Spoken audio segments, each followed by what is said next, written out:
আপনারা যারা বিভিন্ন প্রয়োজনে ইউএসএ ভিজিট করতে চান, অর্থাৎ ইউএসএ নন ইমিগ্রেশন ভিসার জন্য আবেদন করে দীর্ঘদিন ধরে ওয়েট করছেন বা নতুন করে আবেদন করতে চান, তাদেরকে লেটেস্ট কিছু আপডেটেড ইনফরমেশন দিব। অর্থাৎ আপনাদের জন্য একটা সুখবর প্রথমেই বলবো, সেটা হচ্ছে ইউএসএ নন ইমিগ্রেন্ট সকল ক্যাটাগরির ভিসার ওয়েট টাইম কিন্তু অলরেডি অনেক কমে এসেছে। এখন রেগুলার মোটামুটি অ্যাপয়েন্টমেন্ট পাওয়া যাচ্ছে। এই মাসেও আমরা অ্যাপয়েন্টমেন্ট নিয়েছি, নেক্সট মান্থেও এবং সেপ্টেম্বরেও আমরা অ্যাপয়েন্টমেন্ট ডেট পাচ্ছি। ফাঁকে ফাঁকে হিউজ পরিমাণে অ্যাপয়েন্টমেন্ট ডেট দিচ্ছে। তো এই মুহূর্তে কারা কিভাবে আবেদন করে তাদের ভিসাটা নিশ্চিত করতে পারে, বা এখন কাদের ভিসার রেশিও কম, কাদের জন্য এখন ভিসার জন্য আবেদন করা সহজ হবে, বা কারা ইন্টারভিউ ডেট পেলেই ইন্টারভিউ নিয়ে ইন্টারভিউতে যেতে পারবে, এই রিলেটেড একদম লেটেস্ট আপডেটেড কিছু ইনফরমেশন দেবো আজকের এই ভিডিওতে।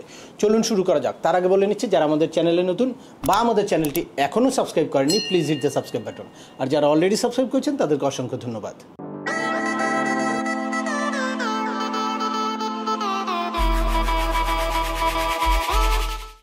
Welcome back. আপনাদের সাথে আছে আমি সিএম আমিনুল বাহার। আমাদের এই চ্যানেলে ইউএসএর ভিজিট, পড়াশোনা, ওয়ার্ক পারমিট এবং মাইগ্রেশন সংক্রান্ত বেশ কিছু আপডেটেড ইনফরমেশন আছে। আপনারা যারা যেই টপিক্সে ইন্টারেস্টেড, দয়া করে ওই রিলেটেড সকল ভিডিওগুলো দেখবেন। এরপর ছোটোখাটো প্রশ্ন থাকলে ভিডিওর নিচে কমেন্টস করবেন। আর তারপরেও একান্ত কোনো ব্যক্তিগত পরামর্শ বা আমাদের কোনো সার্ভিস নিতে চাইলে ডিসক্রিপশানে থাকা হোয়াটসঅ্যাপ নাম্বারে অ্যাপয়েন্টমেন্ট বুক করে সরাসরি যোগাযোগ করতে পারেন। অ্যাট দ্য সেম টাইম আমাদেরকে ইমেল করতে পারেন এবং আমাদের ইউটিউব ও ফেসবুক পেজগুলো ফলো করে সবসময় আমাদের সাথে যুক্ত থাকতে পারেন। তবে অবশ্যই আমার নামে এবং এবি কনসালটেন্সির নামে হিউজ ফেক কিছু পেজ বা বিভিন্ন কেউ আমার ভিডিও নিয়ে কপি কাট করে তাদের নাম্বার বসিয়ে তারপর তারা কিন্তু বিভিন্নভাবে আপনাদের মিসগাইড করার প্রতিনিয়ত চেষ্টা করে। ওই ব্যাপারে আপনাদের একটু সতর্ক থাকার অনুরোধ রইল। এনিওয়ে চলে আসি আজকের মূল আলোচনায়। আপনারা অনেকেই দেখেছেন যে লাস্ট কিছুদিন আগেও আমি একটা ভিডিও দিলাম যে ওখানে হিউজ পরিমাণে আমরা ইন্টারভিউ ডেট পাচ্ছি। একদম এই জুলাই মাসেই ইন্টারভিউ ডেট পেয়েছি, বেশ কিছু ইন্টারভিউ দেওয়াও হয়েছে অলরেডি। এরপরে অগাস্টে আমরা ইন্টারভিউ ডেট পাচ্ছি, ফাঁকে ফাঁকে সেপ্টেম্বরে ইন্টারভিউ ডেট পাচ্ছি। মানে ইউএসএর ইন্টারভিউর যেই ব্যাকলগটা ছিল, এই ব্যাকলগটা অনেকটাই কমে এসেছে, বা অনেকেই কি করছে, তাদের ইন্টারভিউ এখন ক্যান্সেল করছে। দ্যাটস ওয়াই হিউজ পরিমাণে স্লট ওপেন হচ্ছে নতুন নতুন। নির্দিষ্ট কিছু টাইমে আমরা মানে চেক করলেই তখন এমনিতেই কিন্তু ইন্টারভিউ ডেট পাচ্ছি। আপনারা যারা 50,000, 60,000, 80,000 টাকা দিয়ে আপনারা ইন্টারভিউ ডেটের জন্য বিভিন্ন এজেন্সির পিছনে ছুটেছেন, সেই জায়গা থেকে একটু স্বস্তির একটা বিষয় আছে। এখন আপনারা চাইলে নিজেরাও বা কোনো এজেন্সির মাধ্যমে আপনারা হেল্প নিয়ে আপনারা কিন্তু খুব সহজেই ইন্টারভিউর অ্যাপয়েন্টমেন্ট ডেট নিতে পারছেন। তবে এখন এই আপনার বুঝতে হবে যে এখন অ্যাপয়েন্টমেন্ট নিলে কাদের ভিসা হওয়ার চান্স আছে, বা কারা এখন এই দ্রুততম সময়ে অ্যাপয়েন্টমেন্ট ডেট পাওয়ার ফলে তার ভিসার সম্ভাবনাটাকে ক্ষতিগ্রস্ত করলো, এটা বুঝতে হবে। এটার জন্য আপনার কিন্তু একদম রিসেন্ট আপডেট বা ইউএস এম্বাসির রিসেন্ট মেন্টালিটিটা আপনাদের জানা থাকলে সুবিধা হবে। তাহলে আপনি বুঝতে পারবেন যে আপনার কি ডেটটা এগিয়ে নেওয়া উচিত, নাকি আপনি আরও আস্তে ধীরে বা রেগুলার যেই টাইমে আপনার অ্যাপয়েন্টমেন্ট এখন ডেট আছে ওই টাইমে আপনার ইন্টারভিউ দেওয়া উচিত। ইউএসের ভিসার ক্ষেত্রে আমি সবসময় বলি যে দুইটা জিনিস অ্যানালাইসিস করতে হবে। এক হচ্ছে আপনার এলিজিবিলিটি, আর দুই হচ্ছে কখন ইউএস এম্বাসি ভিসার রেশিও ভালো থাকে, এটাও আপনাকে মাথায় রাখতে হবে।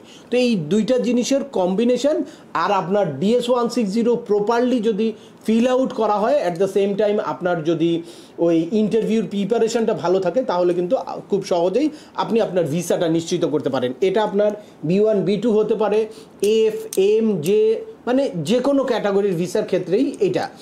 স্পেশালি স্টুডেন্ট ভিসার ক্ষেত্রেও আপনার কিন্তু চিন্তা করতে হবে যে কখন ইউএসের মানে স্টেট ডিপার্টমেন্টের মেন্টালিটি কীরকম, কখন ভিসার রেশিও কীরকম। এখন প্রথমেই সরাসরি আপনাকে স্টেট ডিপার্টমেন্টের গ্লোবাল ওয়েট টাইমের ওখানে বাংলাদেশের কী সিচুয়েশান, এইটা আপনাদের সাথে শেয়ার করব। একটু দেখেন, এই যে আমি এই পেজটা বের করে রেখেছি, আমি দেখছিলাম স্টেট ডিপার্টমেন্টের গ্লোবাল ওয়েট টাইম। সেখানে ঢাকা দিয়ে সার্চ করার পরে এখানে দেখা যাচ্ছে B1, B2 এখন 7 মান্থ টাইম নিচ্ছে ওয়েট টাইম। আর যাদের নেক্সট অ্যাভেলেবেল অ্যাপয়েন্টমেন্ট আছে 10 মান্থ, মানে 10 মান্থ পরে নেক্সট অ্যাভেলেবেল অ্যাপয়েন্টমেন্ট আছে। আর হচ্ছে FMJ ক্যাটাগরির ওয়েট করতে হবে 9 মান্থ। এছাড়া পিটিশন বেসড যেগুলা HLO PQ এই ধরনের নন ইমিগ্রেন্ট ক্যাটাগরি আছে, তাদের কিন্তু মানে ইনস্ট্যান্ট অ্যাপয়েন্টমেন্ট পাওয়া যাবে। আর নেক্সট অ্যাভেলেবেলও ইনস্ট্যান্ট পাওয়া যাবে। দ্যাটস মিন আপনারা বুঝতে পারছেন যে যদিও ইউএস এমবেসির রেগুলার ওই B1 B2 বা FMJ এইসব ক্যাটাগরির বেশ কিছু সময় ওয়েট করতে হচ্ছে, বাট পিটিশন বেস যেই নন ইমিগ্রেন্ট ক্যাটাগরিগুলো আছে সেগুলোর কোনো ওয়েট টাইম নাই। আপনারা যখনই আপনাদের পিটিশন অ্যাপ্রুভ হয়ে যাবে তখনই কিন্তু আপনারা ইন্টারভিউ ডেট নিতে পারবেন। তবে B1 B2 বা FMJ এ ধরনের ক্যাটাগরিতে যারা রিয়েলি এলিজিবল তাদের জন্য এটা কিন্তু গুড একটা অপরচুনিটি। এর আগে আমরা B1 B2-র ওয়েট টাইম দেখেছিলাম 36 মান্থ, 32 মান্থস, 48 মান্থস এরকম, সেই জায়গায় 9 মান্থস এখন ওয়েট টাইম দেখাচ্ছে। এটা মানে নিঃসন্দেহে যাদের খুব ইমার্জেন্সি বা ভ্যালিড পারপাস আছে বা রিয়েলি তারা এলিজিবল ইউএস ভিসার জন্য, তাদের জন্য কিন্তু একটা সুসংবাদ বলতে পারেন যে খুব সহজেই তারা কিন্তু এখন টাইম পাবে।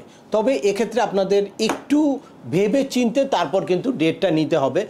এই মুহূর্তে মানে যাদের খুব বেশি ইমার্জেন্সি বা পারপাসটা খুব স্ট্রং না, তাদেরকে আমি স্ট্রংলি রিকমেন্ড করব যে তারা আপনারা ডেটটা এগিয়ে নিয়ে আসবেন না। কারণ কি এই মুহূর্তে আমার কাছে যারা ইন্টারভিউ দিয়ে আসছে, ইন্টারভিউ দিয়ে এসে আমার সাথে কথা বলছে বা ইন্টারভিউতে যাওয়ার আগে ইন্টারভিউর প্রিপারেশন নিয়ে যাচ্ছে, তাদের কাছ থেকে আমি একদম রিসেন্ট প্রতিনিয়ত আপডেট পাচ্ছি যে ভিসার রেশিও খুবই কম।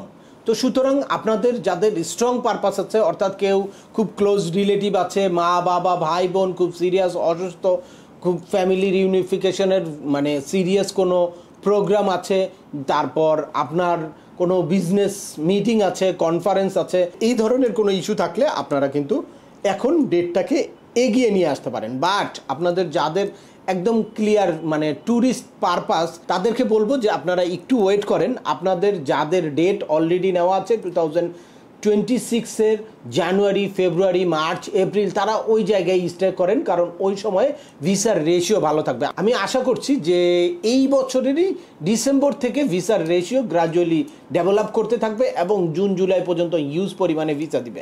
এক হচ্ছে মানে ট্রাম্প প্রশাসনের একটা স্টেবল সিচুয়েশন চলে আসবে, তারা প্রত্যেকটা জায়গায় যেই চেঞ্জ করে এসেছে তাদের মেন্টালি মানে একটা সেটেল ডাউন হয়ে আসবে।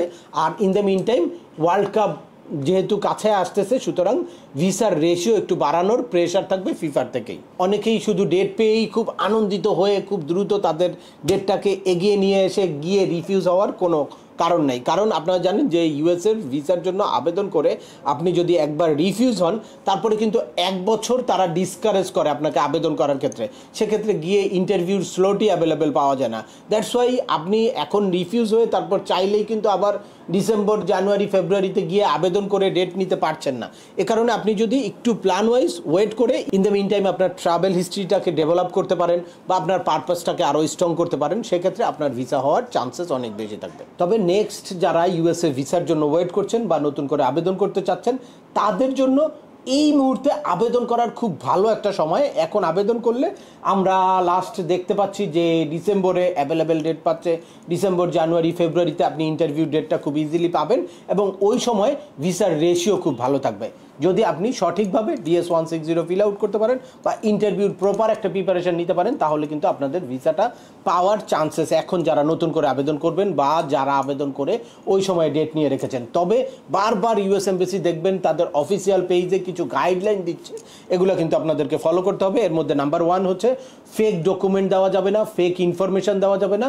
আর হচ্ছে আপনাদের সোশ্যাল মিডিয়ার স্ক্রিনিংটা করবে তারা, এটা কিন্তু আপনাদের সোশ্যাল মিডিয়ার পোস্টগুলো কিন্তু আপনাদের খেয়াল করতে হবে যে কোনোভাবে ইউএসের মেন্টালিটি বা ইউএসের পলিটিক্যাল প্রিন্সিপাল বা ইউএসের কালচার, ইউএসের লকে ভায়োলেট করে ওগুলাকে সমর্থন করেন, এ ধরনের কোনো পোস্ট আপনার হয় কি না, ওইটার থেকে আপনাদের অবশ্যই বিরত থাকতে হবে এবং কেয়ারফুলি আপনাদের সোশ্যাল মিডিয়া হ্যান্ডেল করতে হবে। তো আজকের ভিডিওটি আর দীর্ঘায়িত করছি না। আশা করি এই ভিডিও থেকে আপনারা ইউএসের নন ইমিগ্রেন্ট ক্যাটাগরি ভিসা সংক্রান্ত লেটেস্ট কিছু আপডেটেড ইনফরমেশন পেয়েছেন। তারপরেও আপনাদের যদি এই সংক্রান্ত কোনো রকম কোনো প্রশ্ন থাকে অবশ্যই আমাকে কমেন্টস করে জানাবেন। আর ভিডিওটি ভালো লাগলে বা তথ্যবহুল মনে হলে লাইক দিয়ে আপনার বন্ধুদের মাঝে শেয়ার করে দিবেন যাদের এই ইনফরমেশনগুলো অত্যন্ত প্রয়োজন। আবার দেখা হবে নতুন কোনো গুরুত্বপূর্ণ টপিকস নিয়ে। সে পর্যন্ত সবাই ভালো থাকবেন, সুস্থ থাকবেন এবং আমাদের চ্যানেলের সাথেই থাকবেন। আল্লাহ হাফেজ।